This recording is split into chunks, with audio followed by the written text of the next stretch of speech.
AG ஜோதிடம் வழியாக உங்களை சந்திப்பதில் மிகவும் மகிழ்ச்சியான தருணமாக இருக்கிறது. இந்த வீடியோ காணொளியில் துலாம் லக்கணத்துக்கு 3ல் சுக்கிரன், அப்போ 3ஆம் இடங்கிறது தனுசு ராசியாக வருகிறார். பொதுவாக 3ஆம் இடங்கிறது தைரிய, வீரிய, காமம், இளைய சகோதர ஸ்தானம், வெற்றி ஸ்தானம், முயற்சி ஸ்தானம் என்று சொல்லக்கூடியவர். உபய ஜெயஸ்தானம் 3-6லாம் உபய ஜெயஸ்தானம்னு சொல்லக்கூடிய ஒரு அற்புதமான இடம்தான். ஆனால் அதில் சுக்கிரன் துலாம் லக்கணத்துக்கு 1க்கும் 8க்குடையவர். லக்னாதிபதி அவர் தான், 8ஆம் இடமான அட்டமாதிபதியும் அவர் தான். சுக்கிரன் 3ஆம் இடமான தனுசு ராசிங்கிறது பகை வீடு, ஆனால் சுபர் வீடு. அந்த பகை வீட்டில் 3ஆம் இடத்தில் இருக்கலாமா? என்ன பலனை செய்வார்? 3ஆம் இடத்தில் சுக்கிரன் இருக்கிறது எந்த லக்கணமாக இருந்தாலும் முழுமையான மறைவு ஸ்தானம். சுக்கிரனுக்கு 3ங்கிறது முழுமையாக சுக்கிரன் கெட்டு விட்டார், முழுமையாக மறைந்து விட்டார் என்றுதான் அர்த்தம். 3ஆம் இடம் சுக்கிரனுக்கு ஆகவே செய்யாது. அதுவும் துலாம் லக்கணம் 1க்கும் 8க்குடையவர். லக்னாதிபதியே அவர் தான் வருகிறார், அட்டமாதிபதியும் வருகிறார். அப்போ 3ஆம் இடத்தில் மறைகிறார். என்ன நடக்கும் அந்த ஜாதகருக்கு? ஆண் பெண் இருபாலருக்கும் இந்த பலன்கள் பொருந்தும். 2 பேருக்குமே ஜாதகத்தில் 3ஆம் இடத்தில் சுக்கிரன் மறைந்தார்னா திருமண வாய்ப்புகள் முழுமையாக மறுக்கப்படும். 30 வயசு 35 வயசுக்கு மேலே தான் திருமணமாகும்.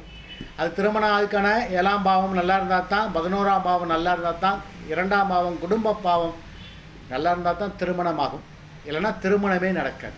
சரி, திருமணம் ஆகிவிட்டது, கணவன் மனைவிக்குள்ளே இல்லறம் தாம்பத்திய உறவில் ஒன்றுமே இருக்காது. பிரச்சனைகள் அங்கே தான் வெடிக்கும்.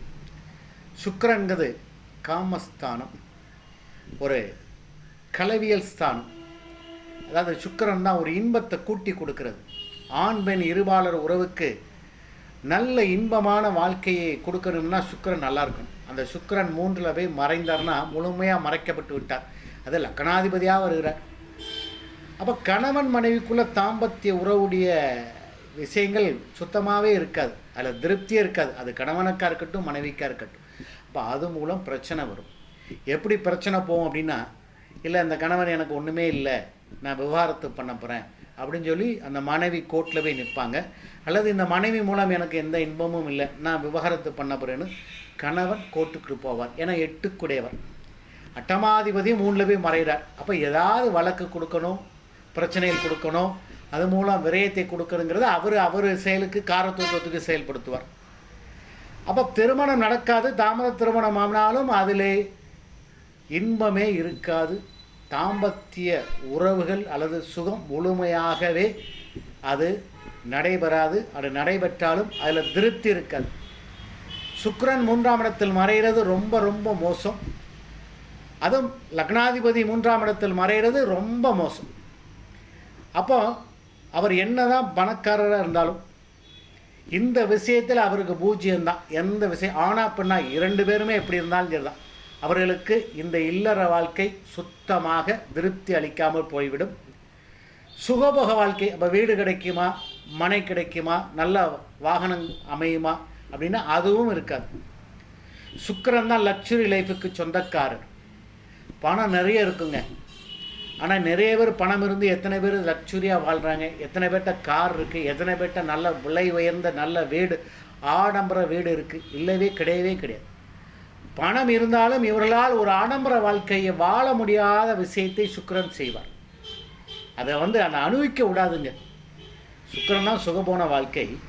அதை அனுபவிக்க விடாமல் அந்த ஆடம்பரமான லக்ஸுரி லைஃபுக்கு போக விடாமல் இவர் தேவையில்லாமல் வழக்கு வம்பு பிறர் பிரச்சனைகளை மாட்டி அது மூலம் பணத்தை விரயம் பண்ணுவார்.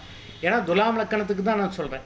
ஏன்னா 8க்குடையவர் அட்டமாதிபதியாக வருகிறனால பூரதி காசை பூரா தேவையில்லாத விஷயங்களுக்கு செலவு பண்ணி அதிலேருந்து 10 பைசா பிரயோஜனம் இல்லாமல் செலவு பண்ணி இருக்கிற நம்முடைய முன்னோர்கள் சேர்த்து வச்சு சொத்தை பூரா கரைச்சிடும். வாழ்க்கையிலும் பெரிய லெவலில் அவருக்கு இன்பங்களும் இல்லை, இல்லறத்திலும் இன்பங்கள் வராது.